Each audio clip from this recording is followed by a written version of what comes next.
Oke, apa kabar? Rifka kan namanya? Iya, baik Bu. Akhir-akhir ini lagi sibuk apa nih? Kerja apa kuliah gitu? Kuliah Bu. Oke. Nah, eh, kuliahnya di mana?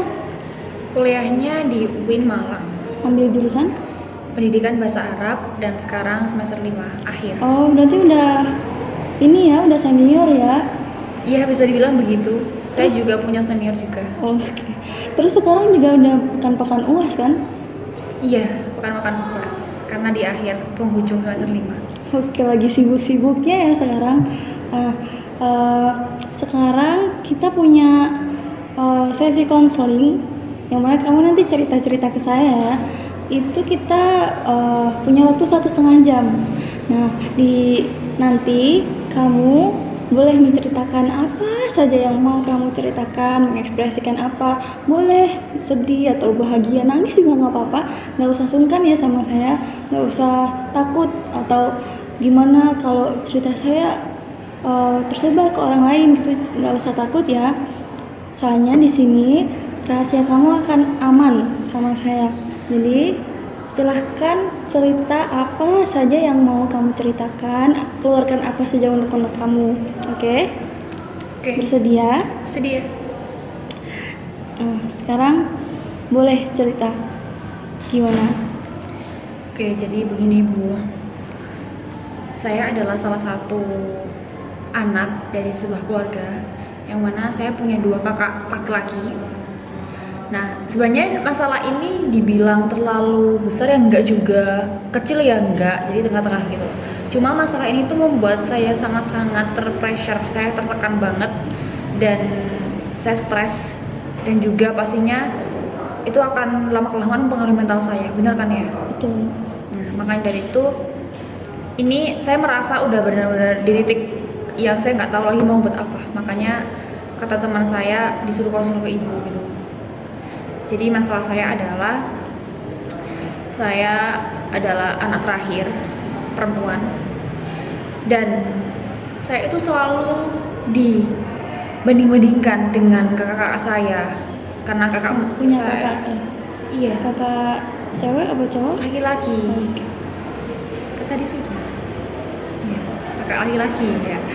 Nah itu saya selalu dibanding-bandingkan gitu, entah itu terkait karakter, sikap, akhlak. Ya saya merasa akhlak saya masih minus gitu ya. Ya makanya itu saya selalu dibanding-bandingkan gitu. Ya aku paham karena mungkin orang tua kan maksudnya baik gitu agar kita itu mengambil positif kepada kakak-kakak kita gitu. Tapi mungkin caranya itu aku nggak terlalu suka gitu. Karena orang tua itu kayak menekan, ayo kamu harus kayak gini, kamu harus sama kakakmu gitu. Jadi di satu titik yang lain tuh kalau saya nggak sesuai dengan kakak saya takut nanti saya diapain gitu.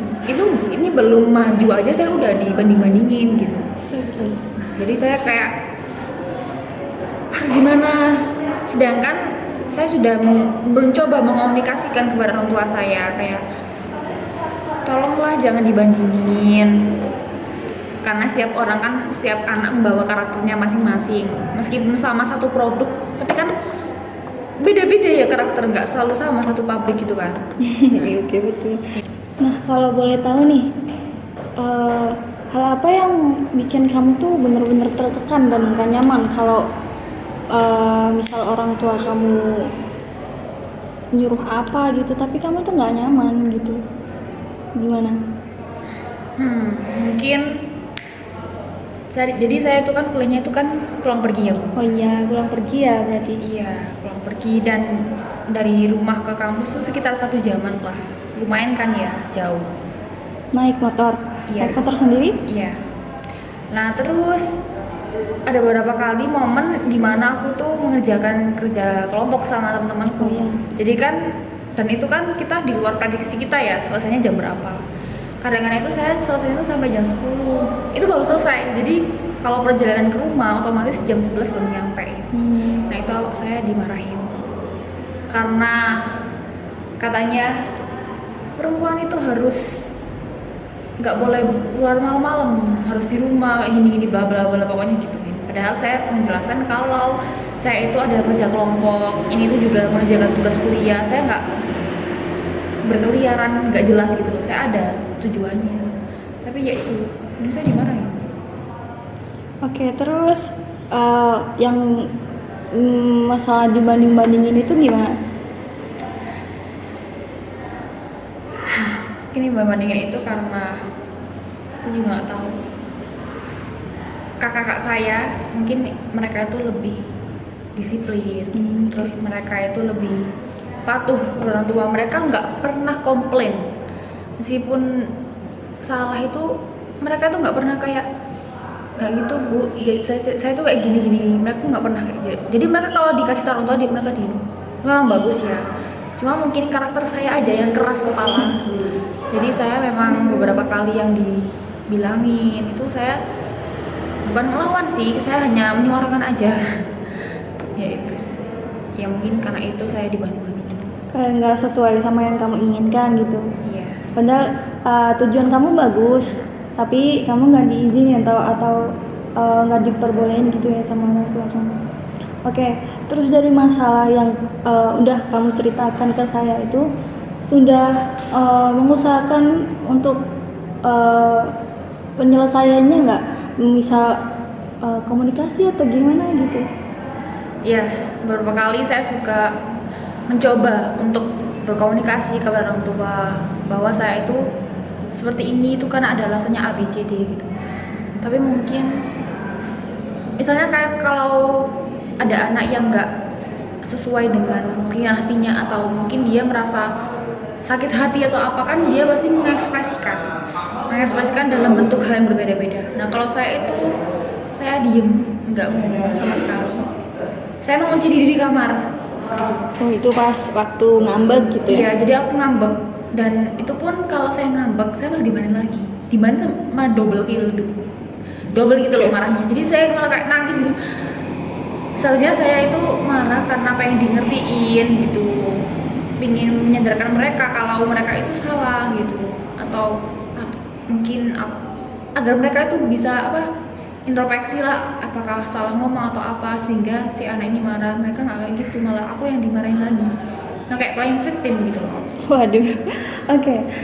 Terus yang kakak-kakak kamu itu kalau bicara pro kontra ya, itu pro enggak? Pro atau kontra sama kamu? Nah, karena saya itu nggak serumah sama kakak saya ya.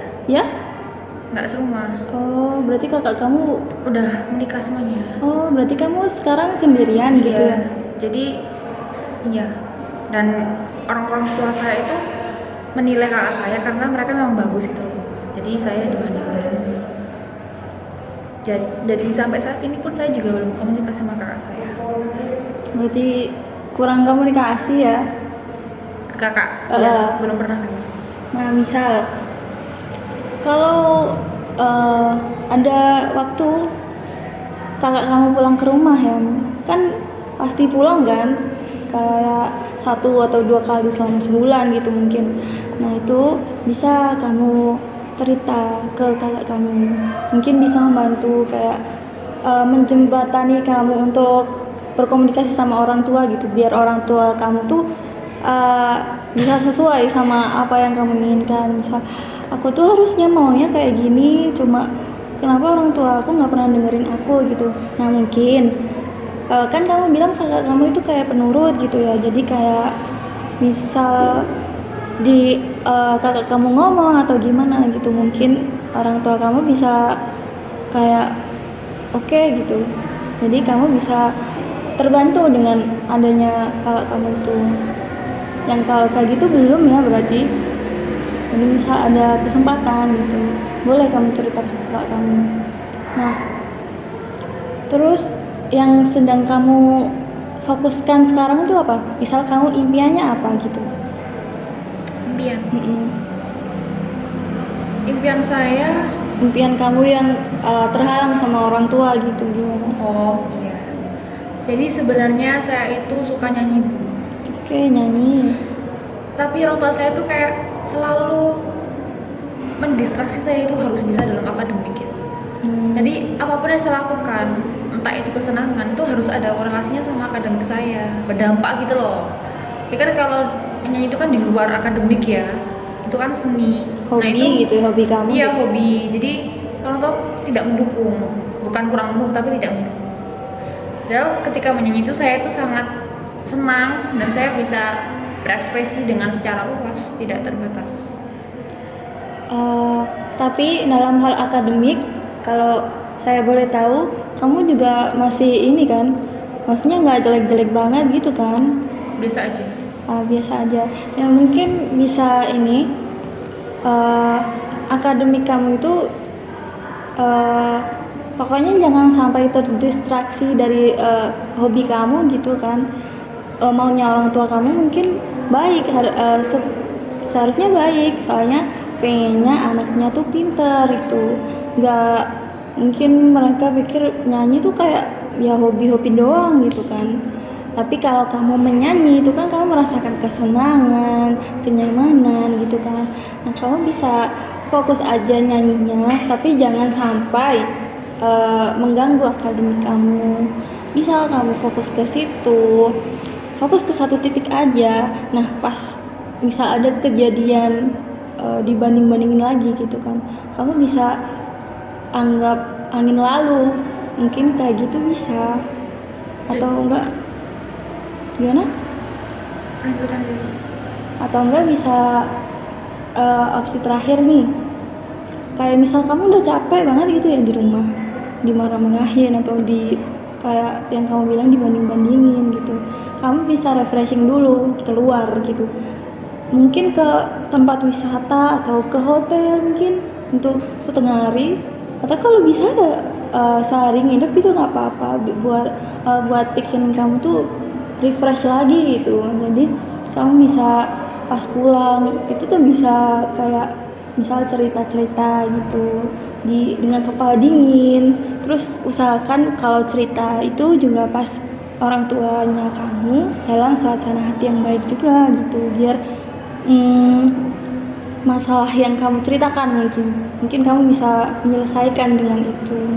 Kayak inti dari semuanya itu komunikasi sih, begitu.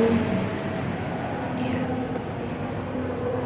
Jadi intinya saya harus pertama komunikasi sama orang tua ya. Iya, itu Meskipun harus kayak terkadang saya malah disalahin. Ya. Terus yang kedua berkomunikasi kepada kakak-kakak saya. Mm-mm. Itu memang belum saya coba sih. Jadi kayak ya mungkin siapa tahu mereka bisa membantu. Betul. Iya. Nah kalau ibu tahu nih sebenarnya saya ini itu udah ada niatan buat kabur dari rumah. Wah, oke. Kaburnya bukan kabur yang izin pamitan, enggak. Saya pengen kabur aja gitu karena saya udah kayak capek gitu deh. Nah itu kalau bisa jangan kabur ya, nanti malah nambah masalah baru. Nanti orang tua kamu malah kayak nganggep kamu tuh apa sih dengan anak, gimana kok main kabur-kabur aja gitu, nggak izin apa. Nah, alih-alih kabur bisa tuh yang kamu refreshing ke suatu tempat gitu, buat ya menenangkan pikiran kamu, menenangkan jiwa kamu gitu, melakukan hal apapun yang kamu inginkan, kayak misalnya nyanyi di hotel gitu, karaoke itu kan seneng kan kamu. Iya. Bisa mengekspresikan diri kamu tanpa mempedulikan orang-orang gitu, privasi kamu juga terjaga di situ. Atau nggak bisa ajak teman-teman kamu buat wisata di Malang, itu kan banyak kan wisata, itu bisa. Oke. Nah, dari sini kayaknya udah cukup deh waktunya. Kalau sudah melakukan solusi-solusi yang kita bicarakan tadi ya, tapi misal kamu masih ingin kayak gak enak nih, hati aku masih gelisah gitu, tuh bisa datang lagi ke sini ya. Kalau misal diperlukan, kalau misal ya semoga aja udah selesai semuanya gitu, udah terjalin hubungannya dengan baik, komunikasinya dengan baik antara orang tua kamu dan kakak kamu tuh, semoga aja bisa terselesaikan. Ya kamu boleh sih main-main kesini doang, nggak apa-apa, tapi ya bukan sesi konseling gini juga gitu. Jadi kalau mungkin diperlukan boleh kesini lagi untuk sesi konseling selanjutnya. Kalau sudah merasa nyaman ya udah terusin, nggak apa-apa. Oke, sampai sini sudah selesai semua ceritanya. Ya, Sudah mendapat solusinya? sudah baik. Semoga solusinya bisa menyelesaikan masalah kamu ya. Semoga juga kamu tetap semangat, tetap bahagia gitu. Oke. Amin. Terima kasih sudah menyempatkan waktunya untuk bercerita, berkeluh kesah di sesi konseling ini.